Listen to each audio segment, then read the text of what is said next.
Nah, berarti tetap bisa ya. Kurang deket nggak aku? Sudah. Yuk. Sudah ya. Oke. Assalamualaikum warahmatullahi wabarakatuh. Selamat pagi menjelang siang semuanya. Keluarga JP3M Jepara maupun JP3M Nusantara dimanapun berada. Telah hadir bersama kita narasumber atau pembicara kita pada pagi hari ini dalam acara cerita asik berfaedah atau yang disingkat CABE yang diadakan oleh JP3M Jepara dalam rangka Ramadan series bersama JP3M Jepara. Saya sapa dulu nggih, ada Mbak Maria Fauzi. Leres nggih? Bener ya? Yang saat ini tinggalnya di Yogyakarta. Dan sudah hadir juga bersama kita di Zoom ini ada operator dan ada juga pengurus JP3M Jepara.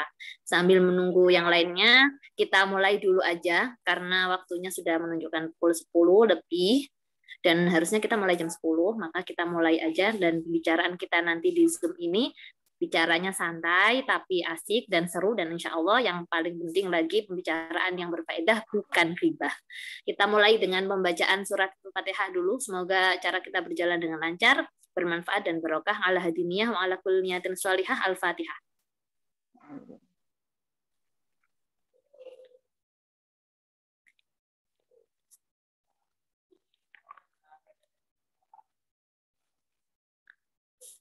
Terima kasih atas pembacaan Fatihahnya.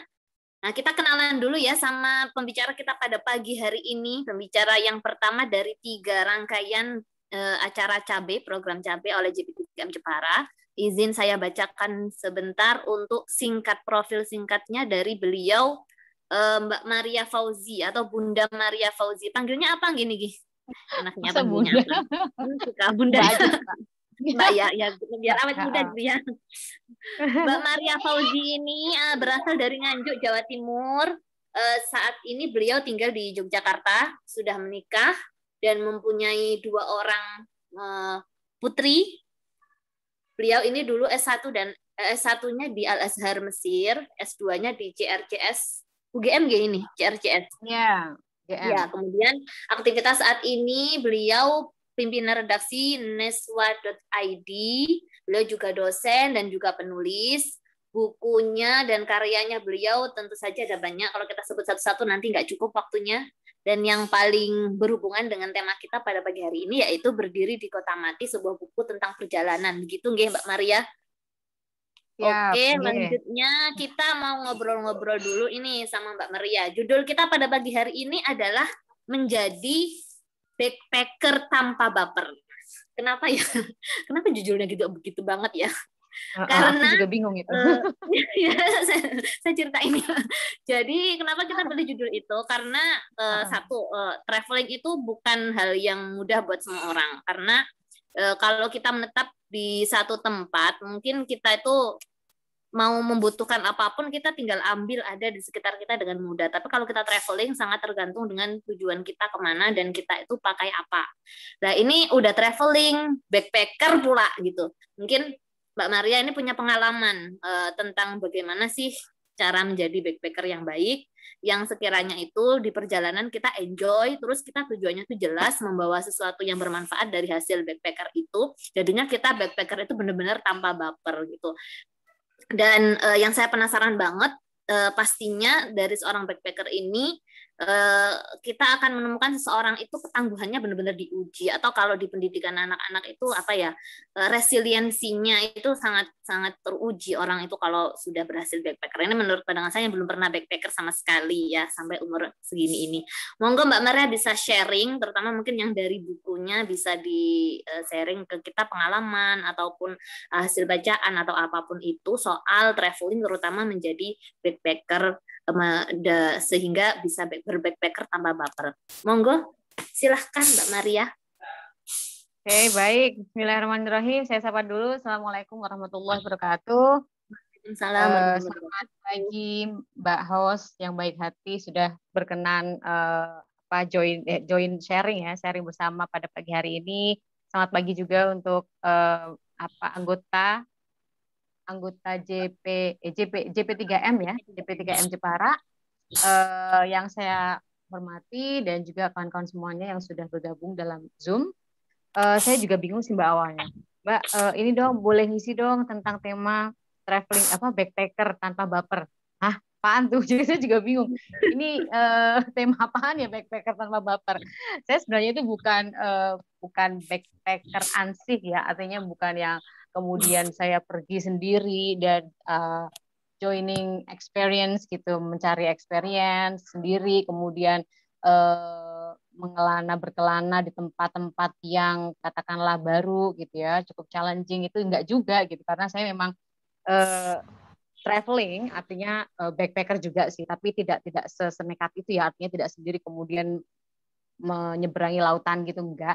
Cuman memang saya menulis sebuah catatan perjalanan karena catatan perjalanan itu sebenarnya tidak melulu terkait dengan traveling, kemudian tidak melulu terkait dengan backpacker atau apa, karena catatan perjalanan yang saya tulis itu lebih cenderung kepada soal personal quiz, jadi kayak pertanyaan-pertanyaan pribadi gitu loh Mbak. Jadi tidak satu tempat ke tempat lain, saya dari sini kemudian saya ke sana, kemudian saya mengunjungi daerah ini, kemudian mengunjungi wisata ini. Nah, gitu. Jadi saya tidak menulis sebuah catatan perjalanan seperti brosur. Itu yang sebisa mungkin untuk penulis catatan perjalanan itu dihindari. Karena itu sesuatu yang kalau saya melihat sebuah catatan perjalanan gitu ya, dengan lebih menonjolkan saya sudah di sini loh, saya sudah berada di sini loh, saya pernah mengunjungi sini loh, kemudian saya ke sana loh.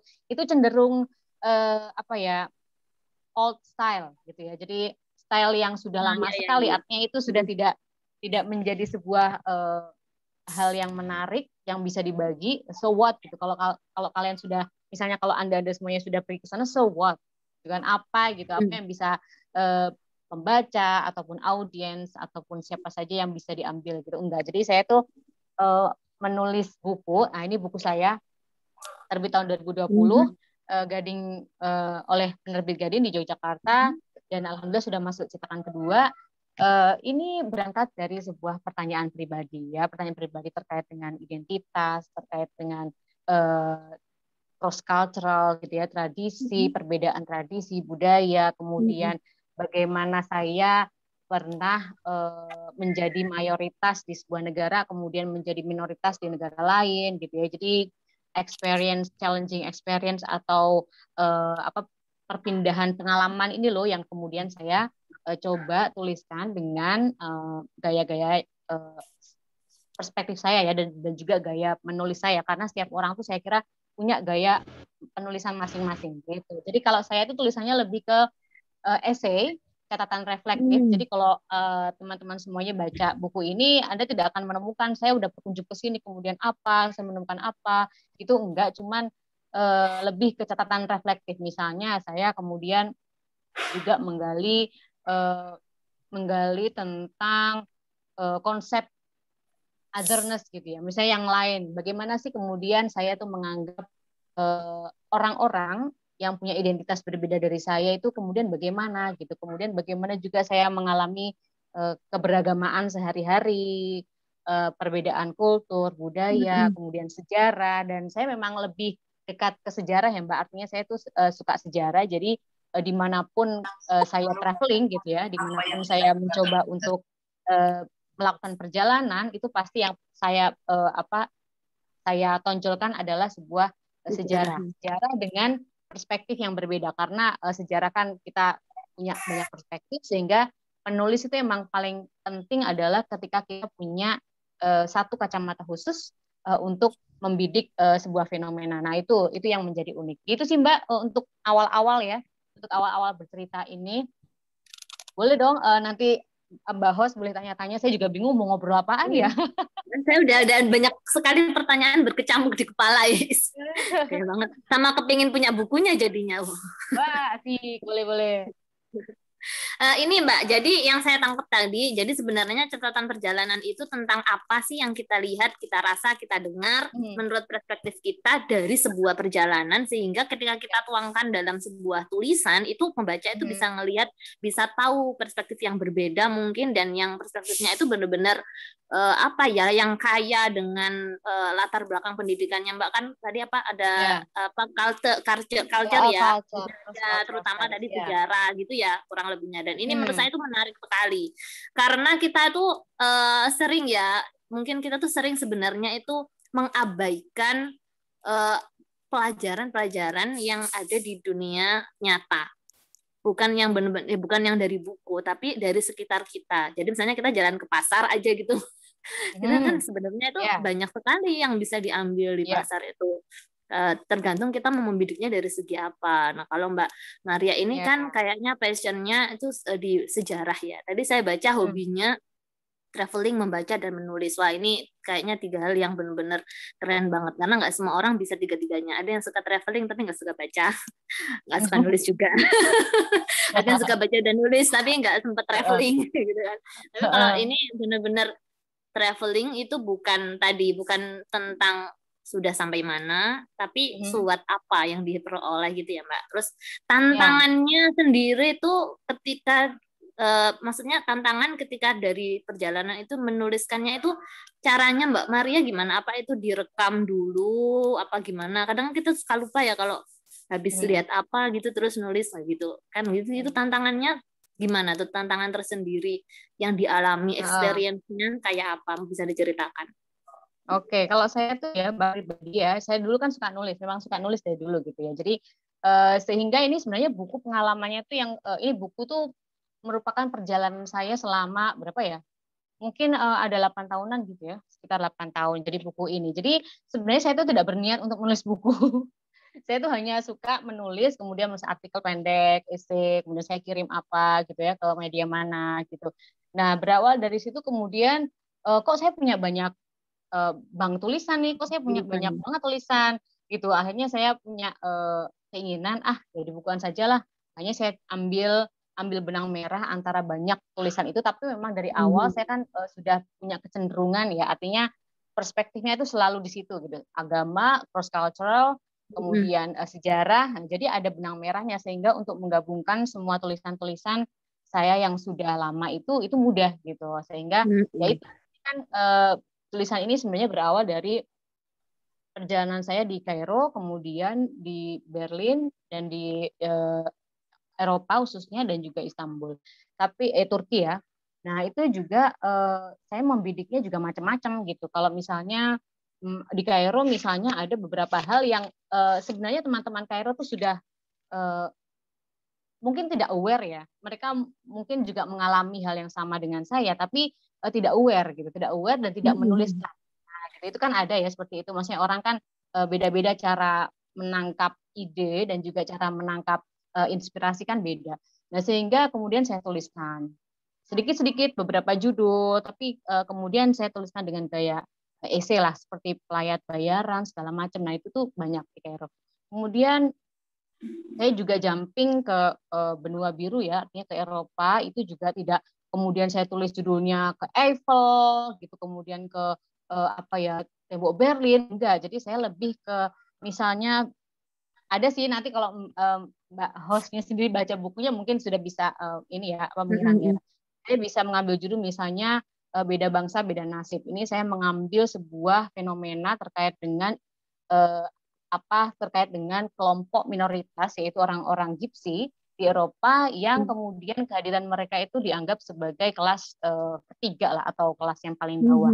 Padahal mereka juga sama-sama mengalami yang namanya korban Perang Dunia II, Holocaust khususnya. Jadi selain Yahudi kan banyak juga ya, maksudnya korban-korban yang lain, disabel juga ada, kemudian kaum Homo juga, Gypsy juga. Tapi kemudian Jerman ini lebih memberikan porsi ruang dan juga memberikan penghormatan itu kepada keturunan Yahudi saja gitu, tanpa orang-orang Gypsy ini kemudian tidak juga dianggap sebagai korban Holocaust misalnya. Nah itu juga menjadi quest ya, menjadi pertanyaan terkait dengan identitas. Kemudian saya juga biasanya membaca koran lokal gitu, sehingga bisa memberikan data dan juga perspektif orang Jerman gitu ya, bagaimana mereka kemudian menganggap atau memperlakukan kelompok-kelompok minoritas di negara mereka gitu. Karena saya melihat memang orang Gipsi itu yang saya tulis di sini judulnya Beda Bangsa Beda Nasib. Ini cukup, saya suka tulisan ini karena saya menulisnya dengan ini ya.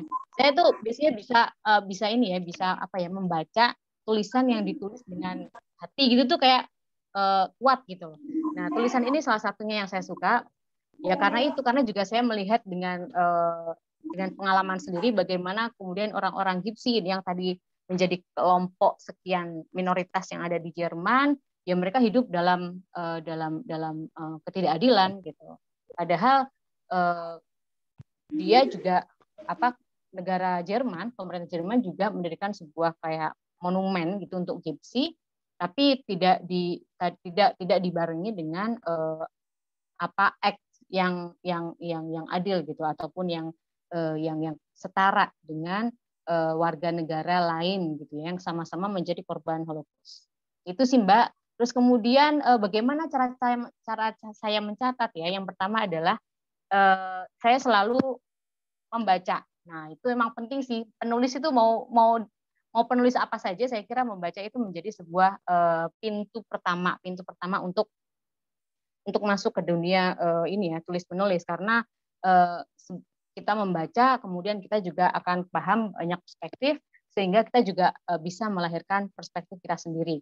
Itu untuk melatih aja sih, untuk melatih bagaimana kita terbiasa dengan olah pikir gitu ya, maksudnya tentang pengalaman-pengalaman, pertanyaan-pertanyaan yang ada gitu, kita terbiasa. Kemudian yang kedua, melihat fenomena. Tentu saja karena memang yang saya tulis kan sebuah catatan perjalanan ya, jadi kan mau nggak mau itu hubungannya dengan fenomena sekitar gitu. Kita tidak bergelut dengan buku saja, tapi tentang fenomena sosial, keagamaan, dan yang lain sebagainya gitu. Jadi yang paling pertama biasanya saya tuh benar-benar melihat apa sih yang bisa saya ambil dari sekeliling gitu ya, pengalaman-pengalaman. Jadi saya mengaktifkan seluruh panca indera saya, pokoknya ya, mendengar, melihat gitu. Kemudian itu benar-benar saya aktifkan gitu. Saya melihat apa, kemudian saya mendengar apa, kemudian ya itu saya tulis dengan detail.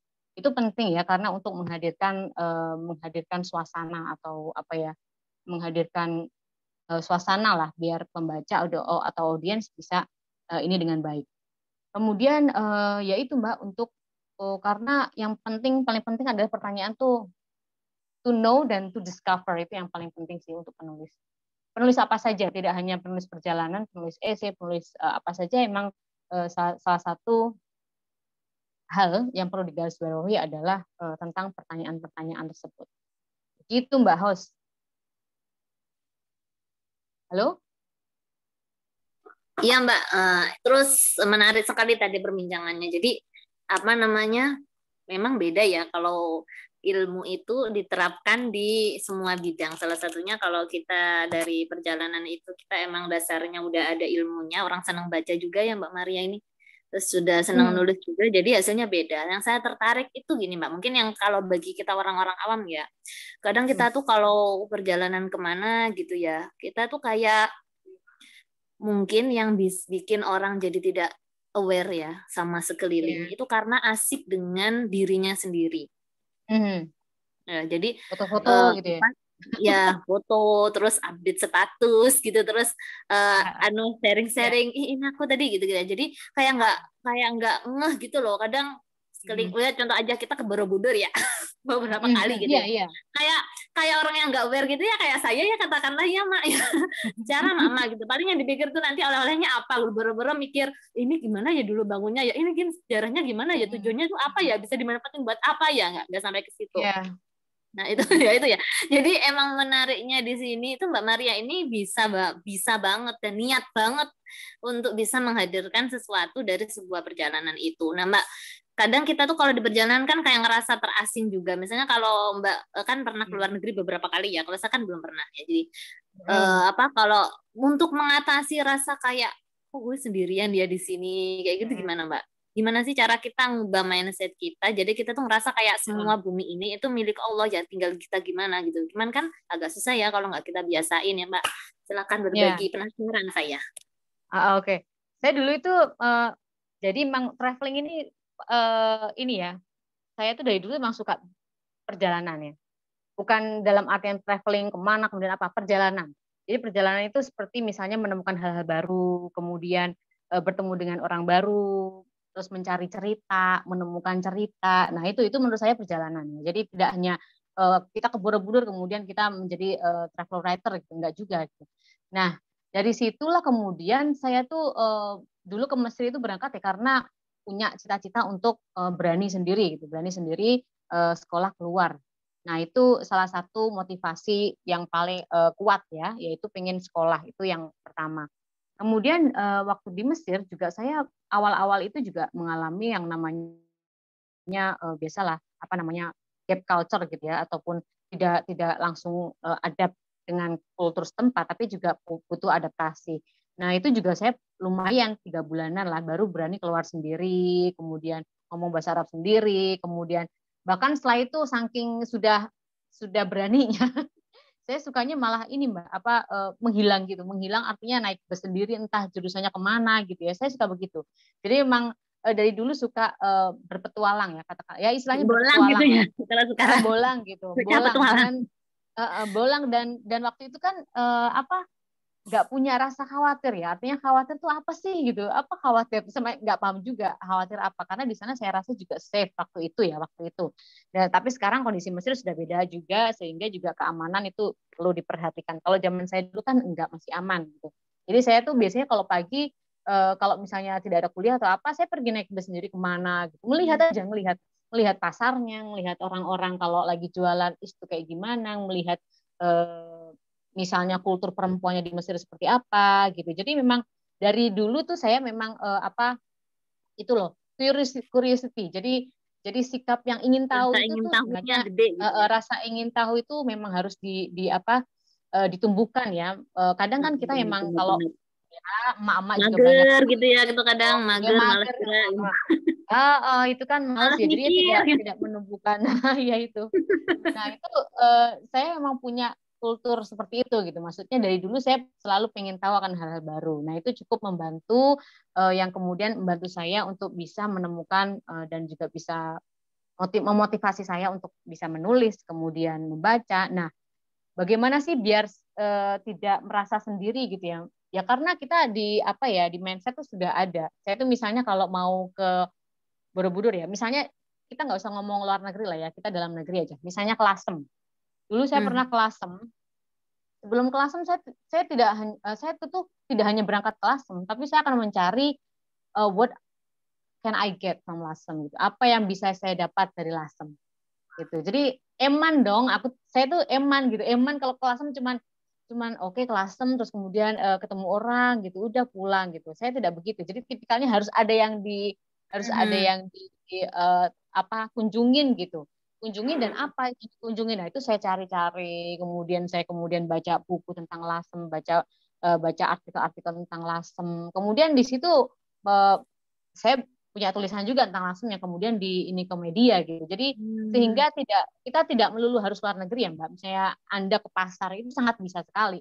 Bagaimana kemudian melihat fenomena perempuan-perempuan yang bekerja, mereka jadi jam 3 pagi harus ke sana. Jadi digabungkan gitu, tidak melulu melihat sebuah tempat kunjungan itu sebagai sebuah kunjungan ansih ya, tapi juga ada sosio masyarakatnya, isu-isu sosial, politik, agama dan segala macamnya itu digabungkan, itu sudah menjadi sebuah tulisan yang menarik gitu. Karena kita tuh ya sebenarnya travel writer itu kan tidak hanya memberikan informasi terkait kita kemana, kita dari mana, tapi juga insight ya. Jadi insightful apa yang kemudian kita bisa peroleh dan wacanakan ke publik gitu. Jadi juga untuk memperluas perspektif juga sih sebenarnya. Itu. Apalagi ya itu sih. Kalau di Eropa saya pernah sendiri juga sih. Pergi sendiri gitu. Wah, sendirian Mbak. Keren ini. Ya maksudnya waktu waktu suami. Mbak Maria ini heran saya. Itu bisa nggak ada takut-takutnya? Misalnya cewek itu kan kayak ada takut gitu, apalagi kayak nanti kalau gini gimana nih gitu kan, kadang-kadang agak rempong gitu ya. Ini kayak Mbak Maria enggak ini? Enggak, saya tuh enggak Anti takut loh. Saya mainstream ya. malah seneng loh. Saya malah seneng. Saya malah seneng ketemu orang baru, saya menghilang itu malah seneng. Saya juga heran, aku malah seneng ya. Sampai sekarang Enggak masih takut. ngilang Mbak, nggak dicariin suami sama anaknya. Oh, kalau sekarang menghilangnya sudah pasti ketahuan lah ya di mana gitu. Kalau di Jogja masa ya sampai keluar Jogja kan enggak, paling ya di mana gitu. Tapi kalau dulu memang apa namanya ya itu nggak takut ya karena memang itu ya curiosity-nya besar sehingga saya tidak takut untuk terjadi apa gitu. Saya pokoknya kalau ingin menulis catatan perjalanan yang pertama adalah yang itu ya, aktifkan panca indera semuanya, rasa, indera perasa, mendengar, mata, kita melihat apa, kemudian talk to stranger. Jadi apa cobalah untuk berbicara kepada orang lokal gitu misalnya atau orang-orang asing yang ada temui gitu. Kemudian cari cerita yang menarik gitu. Pasti kan ada cerita itu, pasti ada cerita. Kita tuh melihat melihat melihat apa ya, melihat fenomena sehari-hari kan itu cerita gitu. Kalau kita bisa mengungkapkannya dengan tulisan itu kan kemudian menjadi sebuah cerita. Dan kemudian ya apalagi mencari angle yang pas untuk menulis dan menulis karena intinya menulis adalah menulis. Kalau kita punya Nulisnya itu. angan-angan saja tapi Ya betul tapi nggak betul betul. ditulis ya sama aja Ya, itu akan ini menjadi sama tidak aja koleksi itu ya. real. Koleksi angan-angan jadinya. Koleksi angan-angan, kenangan ini, kumpulan kenangan. Sering banget itu dulu. Saya dulu Kumpulan kuliahnya juga di kenangan. Jogja, Mbak. Oh, Cuman di saya itu mana? nggak di UIN. Jadi dulu saya itu Oke. eh, ya agak-agak seneng gitu sih ngamat-ngamati gitu. Cuman saya tulis Hmm. di kertas kecil gitu. Sayangnya cuman sampai nulis idenya doang, nggak sampai dijadiin tulisan beneran. Nah, itu berarti harus Nah jadikan itu tulisan dia. beneran. Nah itu. Ini dari Mbak Maria Fauzi ini saya kok langsung tiba-tiba ingat sama ngendikan atau dawuhnya bunyai saya, ibunya Haja Nafisah ya, Duruh Hmm. Nafisah apa Kerapia ya. Ya. Nafis Kerapia itu ibunya dari Bunyai Hindun, ketua JB3M Hmm. Kabupaten Jepara. Itu sering banget salah satu wejangan beliau yang selalu menancap itu soal pokoknya jadi orang tuh jangan kayak katak dalam tempurung. Jadi harus Hmm. punya pengalaman. Kalau dalilnya itu afalam yasiru fil ardi fatakuna lahum qulubun yaqiluna biha wa adanu yasma'una biha fa innaha la ta'mal absar walakin ta'mal qulubul lati fi sudur. Bener enggak nih Nurul? Hmm. Kurang lebih itu. Benar. Nah, kalau dari ayat itu kan saya langsung Mbak Mara Fauzi ini kayak bener-bener match banget dengan ayat ini. Soalnya dengan sebuah perjalanan itu kita tuh jadi punya mata yang melihat, jadi punya telinga yang mendengar, dan yang paling penting karena ayat itu ditutupnya dengan buta itu sebenarnya bukan buta mata tapi buta hati. Nah, kenapa Hmm. kita jadi bisa nggak peduli sama orang, jadi egois, selfish itu karena kita nggak mau aware dengan keadaan sekitar kita. Nah, Mbak Maria Fauzi ini kayak dari catatan perjalanannya ini benar-benar ngajarin kita kalau perjalanan itu ya memang seperti yang dikatakan di Al-Quran itu bisa membuka mata kita, bisa membuka telinga kita, dan bisa melembutkan hati. Jadi hati kita tuh nggak jadi buta benar gitu nggak sih Mbak? Iya, Nah, ya memang keren banget. begitu karena dalam perjalanan kita akan menemukan banyak hal baru, orang baru dengan identitas baru, dengan latar belakang baru. Nah, disinilah kita kemudian dituntut untuk bersikap dan berlaku. Artinya sejauh mana sih kita akan bersikap dengan orang-orang yang katakanlah asing lah dengan kita, yang jauh dari identitas kita, bukan Jawa, bukan Muslim, bukan Indonesia gitu ya. Bagaimana kemudian kita memperlakukan mereka sebagaimana kita ingin diperlakukan oleh mereka. Nah, ini challenging juga karena kalau di negara-negara minoritas itu juga akan menjadi sebuah isu gitu. Karena ya di Eropa juga akan ada Islamofobia. Dulu saya juga punya pengalaman yang serupa gitu ya, punya pengalaman yang tidak enak dari orang lokal Jerman.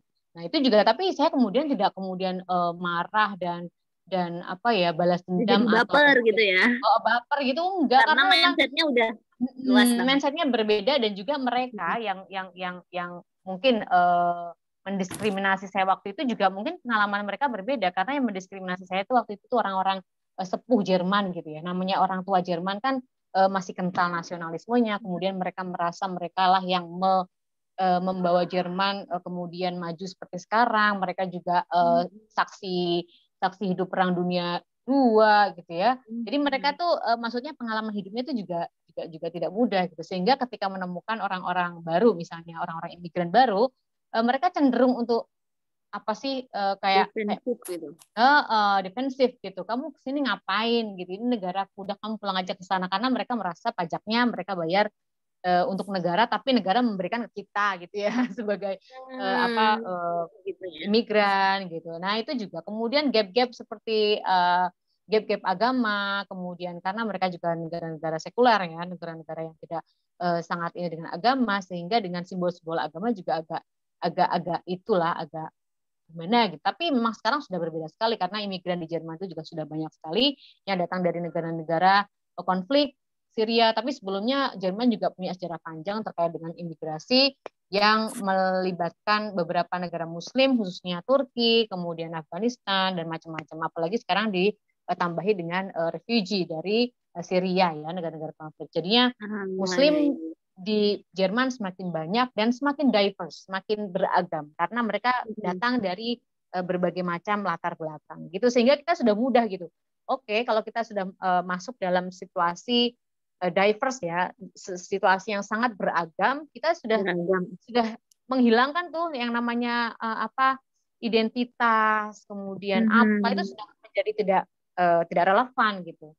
Kita inginnya ya hidup dengan manusiawi, dengan asik gitu ya, tanpa gesekan satu sama lain, tapi kan itu ideal kita. Tapi ya dalam aplikasinya ya kan kita ada aturan, kemudian aturan dibikin kebijakan dibikin pemerintah kan beda juga. Jadi itu emang hal yang kompleks sebenarnya, tapi dalam sebuah catatan perjalanan hal tersebut harus dituliskan dengan menarik dan attracting, jadinya cukup inilah atraktif gitu. Gitu. Apalagi ya yang bisa saya bagi. Saya manut hostnya, saya manutnya ditanyain host. Saya juga nyari-nyari pertanyaan, tapi sebenarnya ini memang pembicaraan ini jadi menarik. Saya tadi jadi tiba-tiba kepikiran gini loh Mbak. Jadi tadi ya kalau sebenarnya yang pembahasan kita ini emang kayaknya emang nggak nyambung dengan judul kita, tapi tadi dari sepanjang kita ngobrol tadi saya jadi nemu kayak gini, jangan-jangan tuh sebenarnya yang dimaksud ya memang arti backpacker itu kan orang yang berkelana dengan hanya membawa tas ransel. Tapi sekarang jadi saya setelah ngobrol sama Mbak Maria ini jadi kayak punya satu pengertian lain gitu, pengertian yang di luar pengertian biasanya, yaitu kalau kita mau bepergian kemanapun kita tuh memang harus punya ransel. Tapi ransel kita itu ransel pikiran, ransel ilmu, ransel emosi. Jadi kita siap menghadapi tantangan apapun di depan kita. Juga kita kalau punya bekal ilmu jadi bisa jadi sesuatu, jadi tulisan, jadi buku gitu kan gitu. Jadi jadinya pantesan. Jadi kalau meskipun mungkin tempat yang kita jelajahi nggak sebanyak orang yang benar-benar ansih traveler, tapi dari setiap tempat karena backpack kita itu benar-benar lahir batin ya. Jadi jadinya dapatnya benar-benar bagus, dan tadi seperti pernah dapat pengalaman kurang menyenangkan pun jadi nggak baper beneran gitu. Jadi kayak nggak ada traumanya aja, jadi tetap aja lempeng karena kayak setting goalnya kayak udah mapan banget. Jadi kalau Mbak Maria pergi tuh itinerary-nya kayaknya tuh udah jelas banget, nggak cuma itinerary yang biasa, tapi benar-benar nanti di sini apa yang mau dibidik, nanti ini apa, terus nanti aku ilmunya apa dulu gitu. Ini sih kompleks banget Mbak ini Mbak. Ini kayaknya bisa Mbak bikin grup emak-emak gitu sesekali kemana gitu, terus nanti suruh bikin tugas apa gitu. Pernah nggak Mbak? Mbaknya kan dosen kan, pernah nggak mahasiswanya disuruh kayak gitu? Meneliti ke pasar Beringharjo misalnya kayak gitu. Ini kerjaan antropolog gitu atau etnografi. Enggak sih, jadinya karena saya ngajarnya bukan itu, saya ngajarnya malah bahasa Inggris. Ngajarnya apa Mbak? Bahasa Inggris, bahasa Arab, world religion.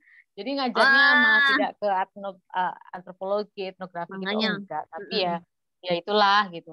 Tapi ya memang tadi benar ya Mbak host katakan bahwasanya backpacker itu sebenarnya ya bukan dilihat dari sisi materi ya, artinya pas gitu enggak, tapi adalah persiapan diri untuk menemukan segala macam halangan yang tidak enak. Saya juga pernah tuh, maksudnya dalam perjalanan traveling atau perjalanan pasti kan ada ya cerita-cerita yang tidak pas gitu, artinya tidak sesuai dengan apa yang kita harapkan. Itu pernah juga saya waktu di Madrid bawa anak umur berapa ya, 2 tahun, bawa anak umur 2 tahun, Itu habis dari Granada kalau nggak salah. Habis dari Granada kami mau ke Madrid dan di dalam perjalanan itu bisnya telat gitu ya. Bisnya telat sehingga sampai Madrid itu jam 12 malam. Dan apartemen yang kami pilih, masa kami kan tinggalnya di apa Airbnb gitu ya, kayak semacam hostel, biasalah Airbnb atau apa yang seperti itu. Nah, itu udah tutup dan tidak memberikan dispensasi apapun gitu. Sehingga kami, ya Allah, lah, terus kami tidur di mana dong? Akhirnya kami dong tidur pertamanya di terminal. Tidur di terminal sampai jam 2 diusir. Baiklah, kita Ya, pindah. Dengan suhu ya 9 derajat, 9 8 9 derajat cukup dingin untuk kami ya, dan waktu itu juga kami pakaian musim panas sehingga cukup challenging. Terus kemudian habis dari terminal bukan, apa stasiun ya? Terminal. Terminal itu kami kan diusir. Oke, kami pindah akhirnya muter-muter di daerah situ karena tidak menemukan hotel dan hostel apapun gitu. Tapi adanya sebuah restoran kafe gitu ya, kafe-kafe klub malam gitulah kalau nggak salah. Nah, kami masuk, ternyata di situ emang ya gitulah tempat untuk transaksi hal-hal yang tidak legal gitu. Jadi transaksi hal-hal yang ilegal. Jadi baru tahu ketika itu ada polisi datang, kemudian kami ditanyain bla bla bla bla. Lah saya ya pakai bahasa Inggris ya. Saya tidak bisa menemukan hotel, akhirnya kami bermalam di sini karena anak kami butuh perlindungan dari cuaca musim dingin gitu, cuaca dingin. Akhirnya kami disuruh keluar dari situ jam 4 pagi. Dan mata saya sudah ya Allah udah ngantuk banget, capek banget, terus akhirnya ini di mana lagi kita bisa berteduh gitu ya, artinya untuk mencari kenyamanan. Akhirnya kami masuk ke stasiun. Stasiun itu bukanya 4:30. Stasiun Sentral Madrid itu bukanya 4:30. Akhirnya kita di situ masuk dan kita mencari tempat di pojokan gitu ya, tidur tiga-tiganya. Lah saya tuh nggak kepikiran anak saya kalau diculik gimana gitu, namanya juga orang udah ngantuk capek gitu, bangun-bangun jam 8 udah rame dong, itu stasiun udah rame sekali orang-orang berangkat bekerja. Saya sampai bingung, akhirnya kemudian jam 8 kami hubungi lagi pihak Airbnb-nya dan mereka meminta maaf karena kami membawa anak kecil, dikirain kami tidak bawa anak kecil gitu kan, kami bawa anak kecil. Terus ya kami digratiskan akhirnya nginep di situ selama 2 hari. Ya ampun, tapi kan itu challenging banget gitu. Waduh, pokoknya mana itu musim kayak dingin judul dan kalau dikasih judul sinetron derita membawa bahagia. banyak lah cerita-cerita seperti itu, pasti banyak, setiap traveler pasti punya gitu ya. Tapi itu bukan menjadi highlight buku saya gitu. Saya tidak meng-highlight hal itu, tapi saya lebih ke meng-highlight cerita dan kisah yang berhubungan dengan itu tadi saya ya, maksudnya perspektif yang saya pakai untuk menulis catatan perjalanan. Itu, Mbak. Nah, kalau sekarang putri-putrinya ada yang kayaknya punya bakat ini nggak, Mbak? Suka bolang juga. Ada yang besar, justru dia tuh kadang-kadang tuh pergi sendiri kemana, malah kadang-kadang ya ampun, saya malah pernah tuh kita ke mana ya, pokoknya ke daerah Merapi sana lah, atas gitu, hilang dong itu anak, hilang, benar-benar hilang. Saya tuh Panik sampai dong. panik Panik banget banget, ya pasti. Allah anak ini kemana, ternyata dia tadi saya pengen melihat motoin bunga-bunga terus kesana kemari gitu. Terus akhirnya karena dia motoin bunga-bunga kesana kemari, dia tidak bisa menemukan orang tuanya.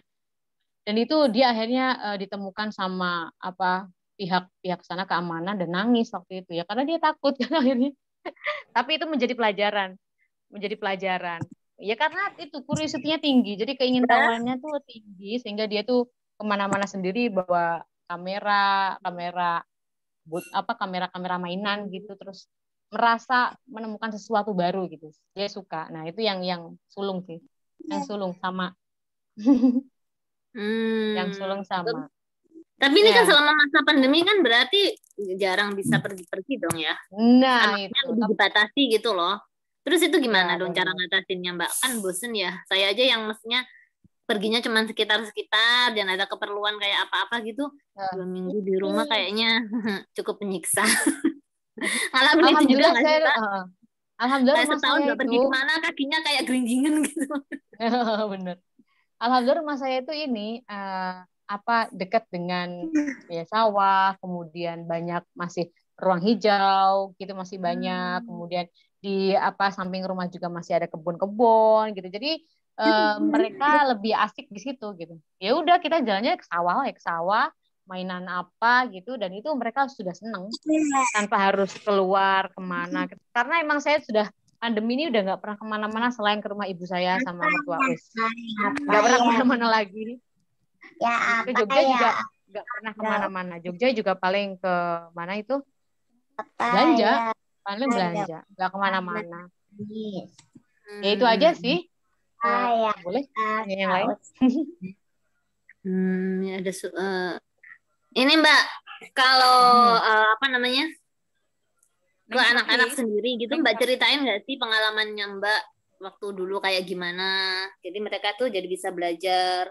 Kan kalau anak-anak itu kan cenderung apa ya? Kadang tuh cari nyamannya.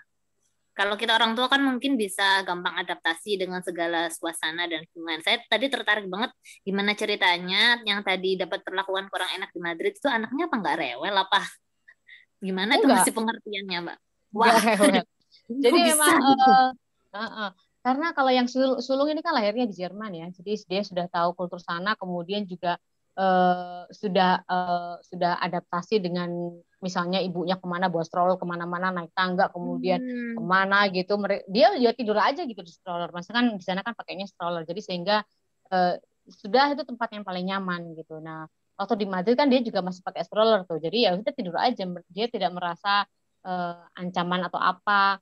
Dan kemudian misalnya kalau kita lagi ngejar kereta gitu kan lari gitu kenceng gitu, dia juga ya biasa aja gitu, tidak apa-apa, artinya cukup mudah untuk beradaptasi sih, karena ya dia lahir di sana, kemudian cuaca juga oke karena lahirnya di musim dingin juga, sehingga tidak banyak adaptasi gitu. Kalau sekarang ya sering saya ceritain karena adiknya kan tidak merasakan di sana ya, adiknya kan lahir di Jogja, sehingga apa gitu kadang-kadang saya cerita, kemudian saya ambil buku saya ini dan kemudian kita cerita masa lalu, kemudian saya lihatin foto, Kak dulu pernah kesini loh Kak, ini apa sih Kak gitu, apa jadi dia masih ingat, malah cita-citanya sekarang masih saya pengen sekolah keluar gitu, jadi ingin mungkin merecall memori gitu ya, karena dia pernah di sana sampai umur 3 tahun, lumayan lah pernah sekolah di sana juga, sehingga masih punya lah memori-memori tentang luar ya, tentang Jerman khususnya karena dia sekolahnya di Berlin. Itu kalau anak-anak sih. Mbak, ini ada beberapa peserta yang mau tanya nih. Monggo yang teman-teman peserta yang sudah di dalam grup yang mau tanya, silakan. Kita tadi mulainya kan telat 15 menit karena ada beberapa teknis tadi. Ya. Jadi nanti kita selesainya juga sekitar jam 11.15, nggak apa-apa ya Mbak? Monggo, ini masih aman. Ada waktu 20 menitan. Silakan yang mau bertanya. Saya nih, suaranya kedengeran nggak? Kedengeran banget. Oh iya ya, oke. Ya. Langsung tadi Kak waktu Mbak Mari, ya oke siap. Waktu Mbak Maria cerita tentang Mesir tadi saya juga sedikit melayang ini, maksudnya nostalgia dikit. Oh iya gini. Saya juga dulu hampir sama sih sama Mbak Maria, sering bolang gitu, sering ngilang kemana gitu. Tapi ya beda tujuan mungkin ya. Saya bolangnya karena bosen di dalam rumah gitu. Kalau Mbak Maria kan mungkin mencari inspirasi. Ini yang saya tanyakan, yang backpacker tadi loh, kan saya sering dengar yang perjalanan umroh itu loh Mbak Maria, perjalanan umroh backpacker itu loh. Jadi nek pengen murah backpacker wae lah, itu maksudnya gimana sih Mbak? Itu yang pertama. Terus yang kedua, saya kadang kan ngintip IG-nya Mbak Maria ya, yang apa itu sering rubah posisi rumah itu loh Mbak. Kok malah itu? Iya, enggak maksudnya apakah itu juga merupakan bagian dari inspirasi untuk menulis gitu. Saya iri sebenarnya, ya Allah, lihat rumah kok bersih banget gitu kan, terus pinter ganti posisi ini gitu lah. Saya pengen niru gitu loh, inspirasinya seperti apa gitu ya. Mungkin ini agak melenceng sedikit dari tema ya nggak apa-apa lah itu, karena ya daripada nggak ditanyakan saya ngempet gitu kan, mending tak tanyakan aja ngomong ketemu gitu. Ya itu aja Mbak Maria. Oke, Mbak Nurul, langsung aja jawab ya atau gimana nih? Langsung dijawab atau gimana? Saya mau bertanya. Mbak Hos? Ya langsung dijawab dulu. Enggak. Jawab dulu, Mbak Nurul dulu. Oh, Mbak Nurul dulu. Oke. Ya, monggo Mbak Nurul jawab. kalau haji backpacker, umroh backpacker itu ya haji atau umroh tapi tidak melalui biro, itu aja sih. Ya berjalan sendiri, artinya kita mencari itinerary sendiri, kita mencari pesawat sendiri, mencari hotel sendiri, itu juga bisa. Apply visa sendiri itu juga bisa. Memang agak ribet, tapi menurut saya pengalamannya lebih oke. Saya juga belum pernah ya, artinya saya juga belum pernah. Tapi saya pernah mendengarkan cerita dari kawan-kawan yang pernah umroh backpacker ataupun haji backpacker itu juga ya kayak di Mesir lah, teman-teman itu sendiri gitu kan, misalnya kalau mau haji naik kapal sendiri, tapi itu kan kebanyakan temus ya. Tapi kalau sendiri saya juga belum tahu. Tapi yang saya rasa backpacker itu artinya ya kita mandiri gitu. Tapi asik juga sebenarnya untuk wisata atau untuk traveling gitu ya sendiri. Karena saya pengalamannya sendiri terus, tidak pernah pakai biro apapun. Sehingga cukup asik gitu. Kita ketika menemukan tempat-tempat ataupun menemukan hal baru gitu ya, fenomena baru, kita bisa di situ gitu. Kita tidak melulu diributkan dengan hal-hal yang wah, misalnya kalau ke Paris harusnya ke Eiffel kemana, enggak. Jadi kita lebih ke bebas memilih tujuan dan juga pengalaman. Justru seperti itu pengalaman yang kita dapat lebih banyak karena kita intens berkomunikasi dengan orang lokal, kemudian kita juga intens untuk mencari pengetahuan, informasi dengan mandiri, itu juga melatih kita ya, dan juga pengalaman-pengalaman yang kita temukan dalam perjalanan itu banyak sekali. Justru saya mendapatkan inspirasi dan juga pengalaman itu dari perjalanan backpacker itu, maksudnya sendiri, bukan dengan biro ataupun apa. Itu menurut saya tidak begitu banyak memberikan hal baru. Tapi memang kalau untuk orang-orang yang orang-orang sibuk terus kemudian punya uang dan punya waktu, punya energi, why not gitu ya. Jadi mereka cukup ngikutin biro aja, santai. Tapi kalau saya dan suami itu cenderung lebih suka sendiri karena masing-masing dari kita tuh punya sisi traveler gitu ya. Jadi justru yang resilience-nya paling tinggi itu suami, bukan saya. Suami saya itu malah kalau Mas Munir dulu di Mesir ya, Mbak ya? Iya, Mas Munir di Mesir. Angkatannya Mesir. siapa, Mas An? Bukan, di atasnya dong. Mas Munir di 2002. Di atasnya. Berarti ya, di atasnya lagi ya. Kalau Mbak Maria ini kan angkatannya suamiku nih kalau nggak salah. Ya, Mbak Maria. Bawahnya Al-Maida kan ya? Saya tuh 2000. Enggak dong, enggak Al-Maida, di bawahnya Al-Maida Mustawa. Mustawa apa? Apa sih namanya? Mbak Maria tahun berapa sih? 2005. Iya, sama suamiku juga 2005 kayaknya. Oh, sama ya? Oh iya. Sama berarti. Dan kemudian pertanyaan kedua untuk Mbak Nurul, apa sih tadi? Rumah ya. Iya, saya itu orangnya. Nah, betul. Hobi saya salah satunya adalah itu, bersih-bersih rumah, beres-beres rumah, desain interior gitulah, pokoknya suka mindah-mindahin barang, suka hal-hal yang bersih, suka hal-hal yang rapi gitu. Nah, itu memang kalau rumah rapi tuh bisa nulis gitu loh Mbak Nurul. Kalau rumahnya berantakan terus gimana gitu tuh bawanya suntrung gitu loh, Mbo ya. Itu saya sendiri mungkin ya, atau mungkin yang lainnya enggak. Kalau saya tuh gitu orangnya. Jadinya tuh beres-beres itu menjadi salah satu aktivitas sehari-hari yang saya sukai gitu, daripada masak ya. Kan beda-beda kok, ada yang suka masak, ibu-ibu ya kan. Kalau saya sukanya beres-beres, masak-masak enggak gitu. Jadi kalau rumah udah beres, udah rapi, udah bersih, paling enggak dari kacamata saya itu saya bisa piar gitu loh, kayak berarti menjadi faktor pendukung ya, faktor pendukung utama lah. Iya, untuk inspirasi. Selain juga ya keluar dong, misalnya di rumah udah bosen ya harus keluar. Harus keluar gitu. Apalagi ya? Ya itu sih. Ada lagi ini Nurul, masih apa udah? Sudah nih, itu nih Sofi mau tanya kayaknya itu. Oke, monggo yang mau tanya silahkan, yang mau tanya lagi mumpung Mbak Marianya ada di sini. Assalamualaikum Mbak Maria. Waalaikumsalam. Halo, apa kabar? Pagi. Baik. Ini saya kan dulu sekolah di ilmu budaya ya Mbak ya. Jadi tahu sekali bagaimana shock culture itu ya. Ini bagaimana Mbak Maria mengatasi shock culture dari Timur Tengah ke Eropa? Ini kan background-nya sangat gradual sekali. Saya rasa dan itu tidak mudah bagi seorang kita yang Asia Tenggara ini masuk ke kantong-kantong daerah yang memang defense-nya ya luar biasa dari penduduk sekitar. Gimana itu? Satu itu. Kedua, Mbak Maria dengan suami ini apa termasuk orang yang adaptable, mudah beradaptasi, sehingga seringkali dari satu tempat ke tempat lain itu adjusting-nya mudah gitu loh. Itu kedua itu.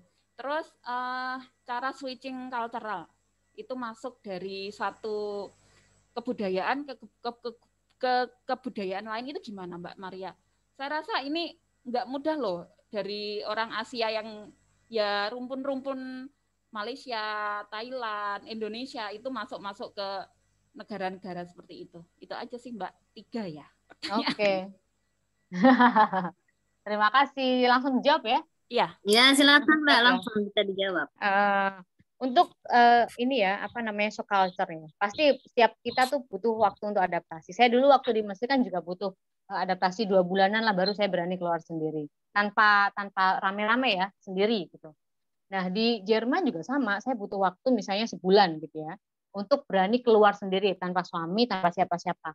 Nah, itu salah satunya adalah bahasa ya. Jadi faktor pendukung yang paling penting itu sebenarnya bahasa. Karena bahasa ya kita kan bisa tanya, bisa ngomong, bisa apa gitu ya ketika terjadi hal-hal yang tidak diinginkan. Jadi emang faktor bahasa ini penting. Kalau bahasa di Mesir kan bahasa Arab tentu saja. Dulu saya juga ada kejadian lucu, misalnya saya di pondok dulu belajarnya bahasa Arab Fusha. Kemudian di Mesir Amiyah. Jadi ya kayak bahasa planet gitu. Saya ngomong ini mereka nggak paham lah. Ini kan bahasa mereka, kenapa mereka nggak paham gitu. Jadi malah saya bingung gimana sih orang ini bahasanya mereka kalau mereka nggak paham. Yang ada saya malah diketawain gitu. Jadi memang itu adalah shock culture pertama yang harus benahi, itu bukan dibenahi, maksudnya diiniin ya bahasa dulu tuh harus bisa dulu, paling enggak bahasa. Kemudian yang kedua ya sama saja keberanian ya, intinya harus tahu dulu nih, misalnya kita berani keluar itu berani apa ya, misalnya belanja dulu deh yang ringan-ringan. Saya dulu gitu awal-awal untuk melatih diri saya untuk berani masuk ke kultur Jerman gitu ya, karena suami kan harus kuliah, jadi tidak bisa mendampingi terus, sedangkan saya juga perlu untuk ekspor gitu. Ya sudah, yang pertama bahasa Jerman, saya juga belajar bahasa Jerman di sana. Kemudian yang kedua juga terkait dengan informasi-informasi gitu, cara-cara paling enggak saya hafal rutenya gitu, naik bis apa, terus kemudian pulangnya rutenya mana. Nah gitu, itu yang perlu dipelajari sih untuk awal-awalnya. Kemudian juga nanti akan bisa adjust dengan sendirinya gitu. Dan tipe saya dan suami memang mudah beradaptasi, khususnya suami ya, suami saya malah lebih cepat untuk adaptasi. Dia tuh fast learner, jadi dalam situasi apapun dia fast learner gitu, dia cukup bisa langsung switch gitu. Kalau saya masih agak butuh waktu, kalau dia lebih bisa switch gitu. Nah itu memang dibutuhkan sebagai seorang pejalan ya, artinya yaitu tadi backpacker itu sebenarnya tuh pengetahuan bukan sekedar materi, tapi memang sebuah persiapan baik mental, kemudian persiapan yang lain, bahasa, skill, keberanian. Nah itu yang bisa saya ambil dari istilah backpacker dalam perjalanan. Jadi itu memang harus disiapkan. Saya dulu juga seperti itu, artinya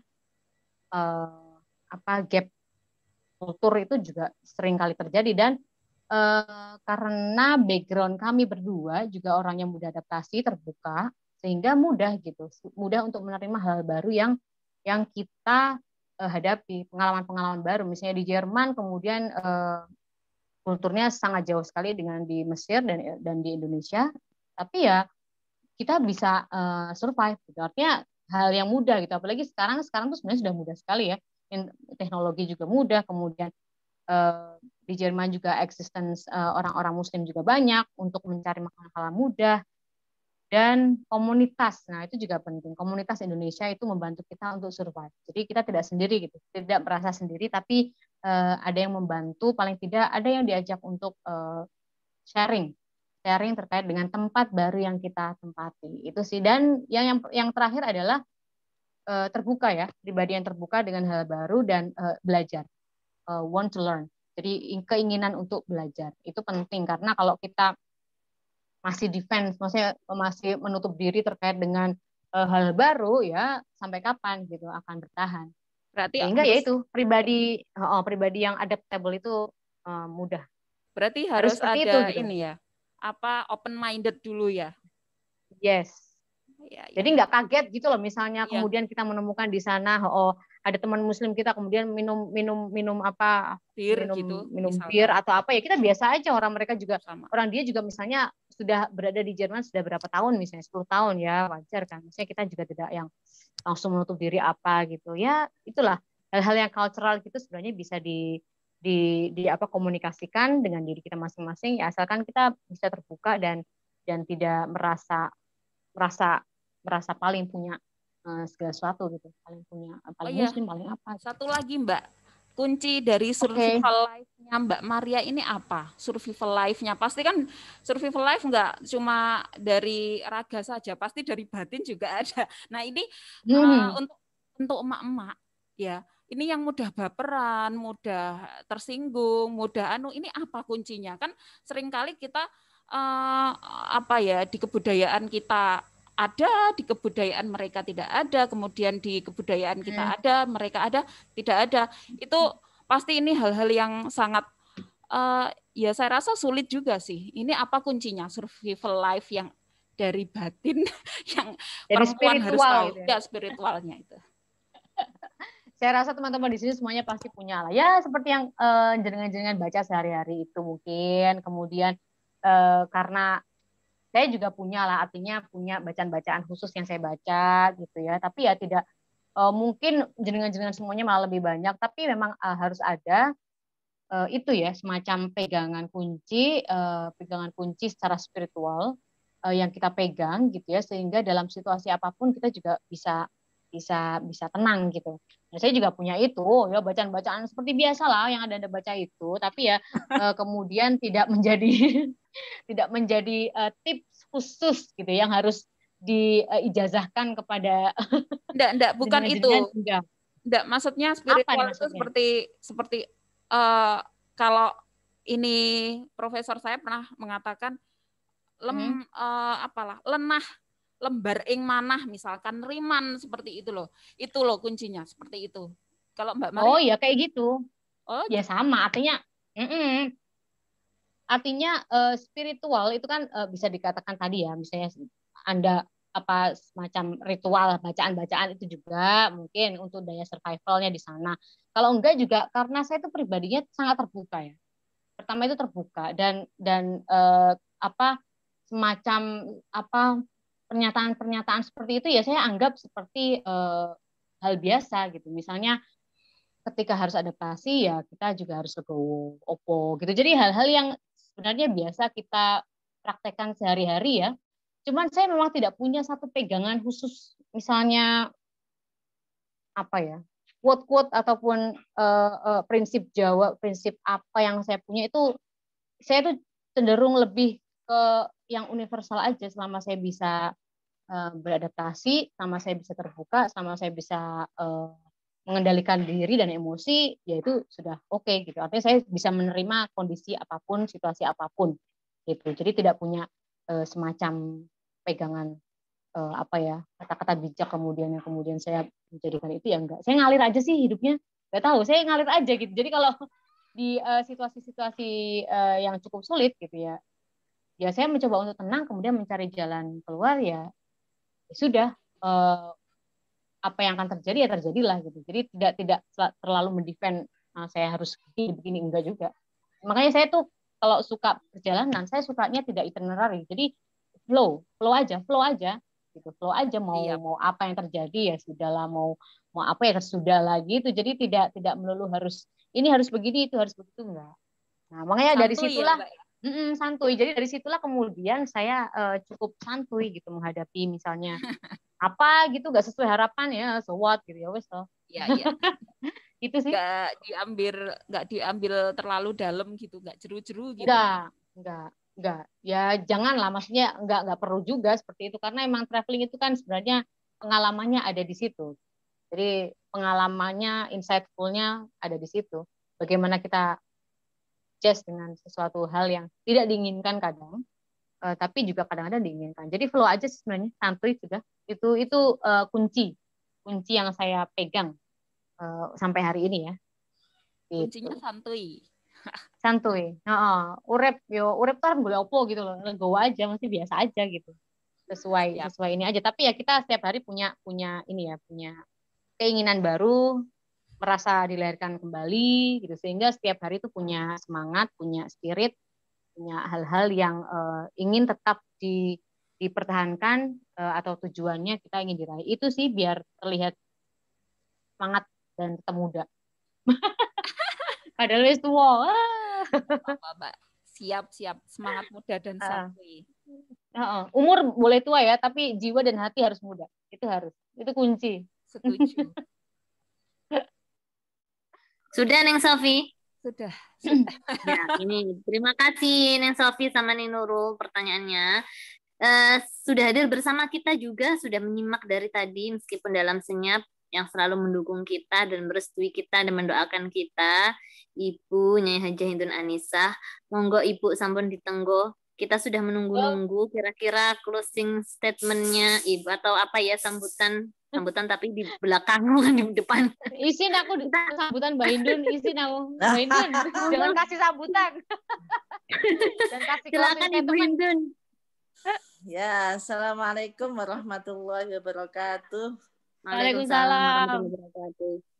Itu aku lagi nyoba virtual background tuh bingung rada lucu kok, kayak lucu mbuh ngono ya. Keren, apik ya, Mbak? Apik.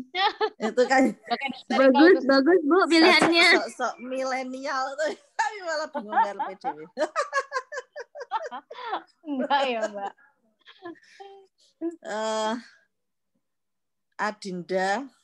Adinda Maria Ulfa yang saya ini khusus ini. Banggakan. Ini para Neng Sofi, Neng Fathi, Neng Nurul, ada Bu Aini juga, Adinda Lia juga itu ya, dan semuanya yang hadir di forum yang ada Mbak Lili juga, itu ada Mbak Lili, Bu Nyai Lili itu, ya, yang forum yang luar biasa ini. Pertama saya ucapkan terima kasih pada Adinda Maria yang bersedia berbagi dengan kita tentang pengalamannya berbackpacker, yang pengalaman itu tidak sekedar ditulis di status Facebook kayak saya. Maksimal status Facebook. Itu pun kadang nek males nulis angger fotone tok didelay gitu ya.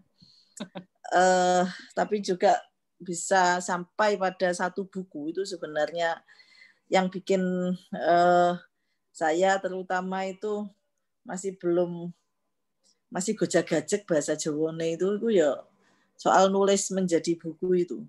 Jadi pengalaman-pengalaman bolang gitu ya. Ini yang luar biasa itu adalah bagaimana bisa menceritakan kembali ya, terutama kemudian sampai menjadi satu buku, itu sesuatu yang luar biasa. Dan juga bagaimana kita bisa, namanya kita backpacker itu memang angle yang kita lihat itu memang pasti akan berbeda-beda, dan itu justru memperkaya perspektif kita gitu ya. Sama-sama pernah ke Jerman, mungkin apa yang saya lihat dengan yang Adinda Maria lihat itu akan mungkin bisa bermakna berbeda begitu ya, dengan mempunyai kesan impresi yang berbeda. Mungkin saya mendapatkan impresi yang mungkin yang bisa berbeda dengan Adinda Maria meskipun dalam waktu yang sama, dalam tempat, di tempat yang sama, waktu yang sama enggak kali ya, aku kolonial, Maria ini milenial. Itu sesuatu yang memang menjadi mungkin penting juga untuk kita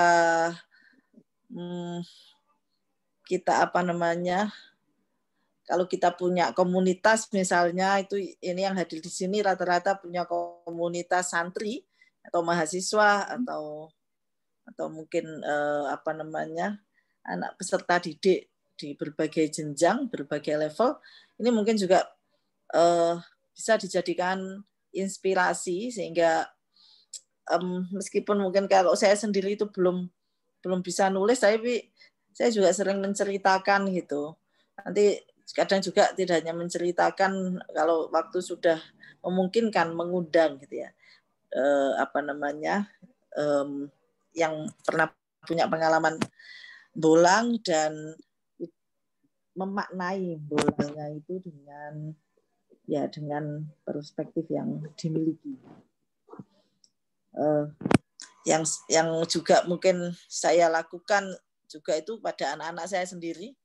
Anak-anak saya sendiri itu kan wis kayak sak kompi wong 5 itu kan.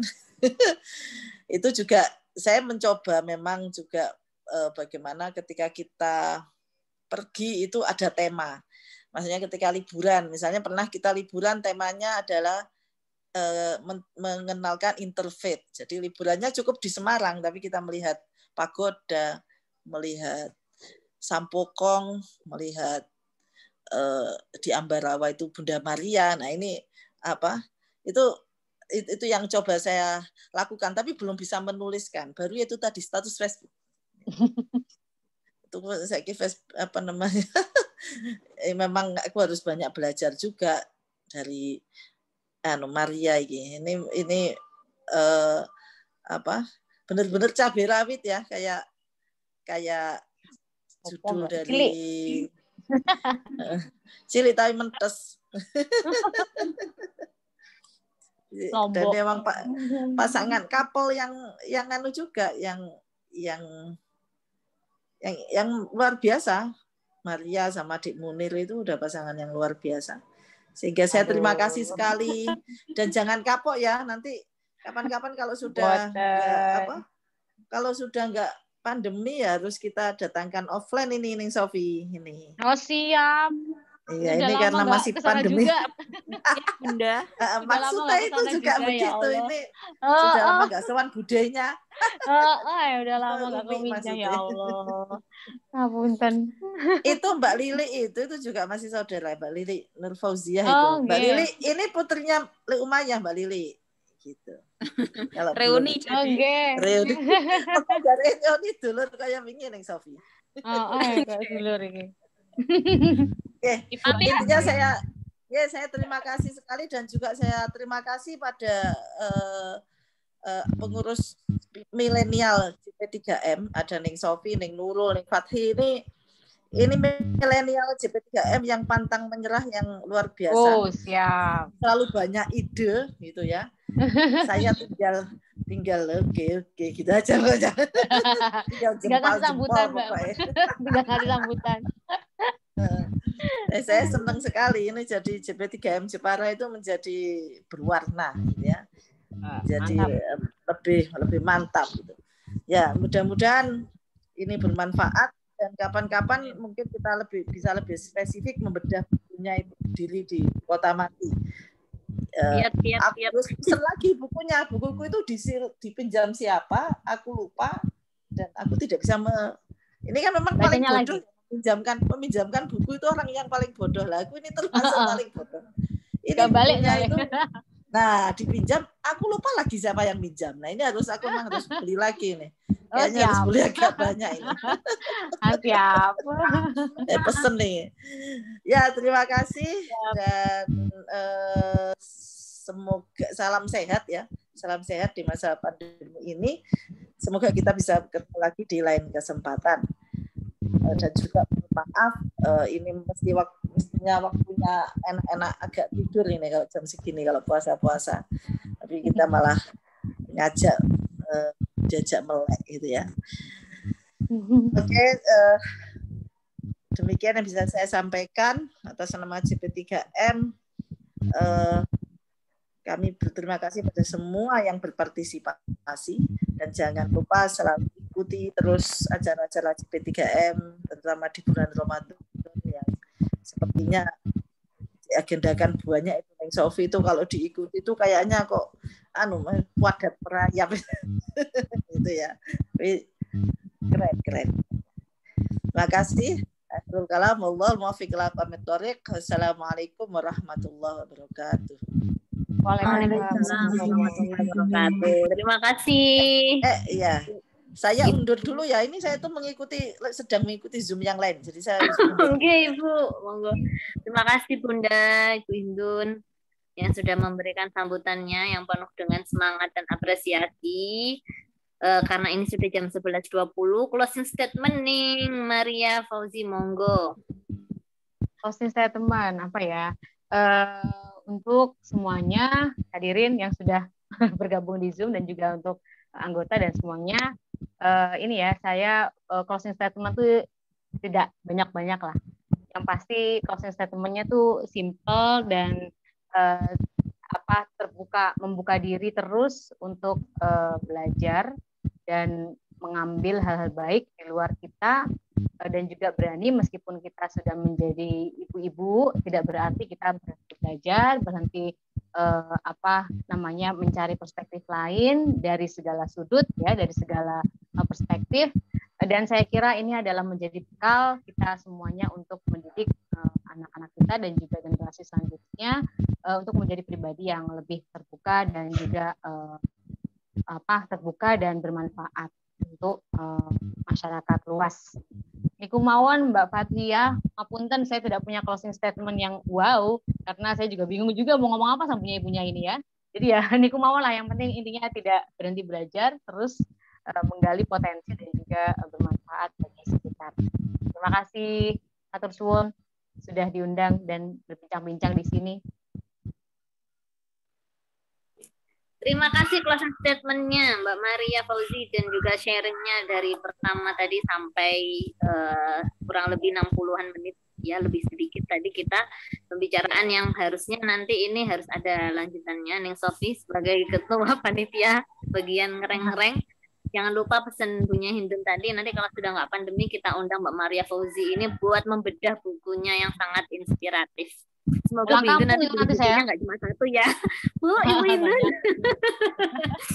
Saya pulang kampung ke Bangsri itu nanti. Oh iya,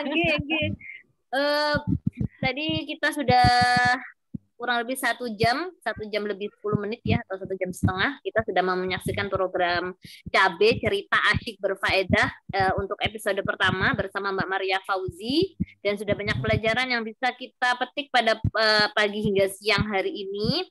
Jangan lupa saksikan, masih ada 2 episode lagi, Sabtu depan dan Sabtu depannya lagi, dengan tema yang berbeda. Jamnya nanti sesuai di flyer ya, 2 Sabtu lagi kita jam 8 sampai jam 9 dengan narasumber yang berbeda lagi, dan tentunya insya Allah nggak kalah asik dan nggak kalah berfaedah. Jadi untuk semua yang sudah hadir di Zoom, kami sampaikan terima kasih atas kehadirannya dan partisipasinya untuk panitia, dan juga tentunya untuk pembicara kita yang luar biasa pengalamannya dan ilmunya pada pagi hari ini, Mbak Maria, kami ucapkan terima kasih yang sebesar-besarnya. Kami tidak bisa membalas apa-apa, hanya Allah yang akan membalas kebaikan panjenengan karena sudah mau jadi narasumber kita di sini pagi hari ini. Mohon maaf dari saya pribadi dan dari semua panitia apabila dalam membawakan acara ini dan menyelenggarakan acara ini banyak sekali kekurangan, karena sesungguhnya ini kita baru program pertama ini, JP3M Jepara baru aktif juga di tahun ini.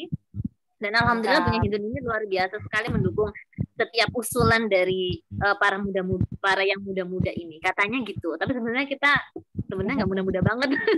Katanya Mbak Maria tadi umur boleh tua tapi semangat harus tetap muda. Oh jelas, itu harus ya, itu harus. Itu closing statement kita semua rasanya ya. Baik, kita tutup. Saya ada sebuah pantun, buah nanas, buah mangga, daripada puasa lemas. Yuk kita ikut acara cabe aja. Jangan lupa kita ketemu hari Sabtu depan. Insya Allah masih di channel yang sama. Terima kasih sekali lagi untuk semuanya, Mbak Maria, Ning Sofi, Ning Nurul, Lili, dan semua yang hadir, Bunyai Hindun, dan semua yang nanti menyaksikan di YouTube channel. Terima kasih, semoga perbincangan ini bermanfaat dan benar-benar berfaedah. Sampai jumpa lagi. Kita akhiri dengan membaca hamdalah bersama-sama. Alhamdulillahirabbil alamin. Alhamdulillahirabbil alamin. Kurang lebihnya mohon maaf. Wassalamualaikum warahmatullahi wabarakatuh. Waalaikumsalam warahmatullahi wabarakatuh. Terima kasih Mbak Maria. Sami-sami ya. Sami semua. Sami-sami. Ya, Loles, makasih. makasih.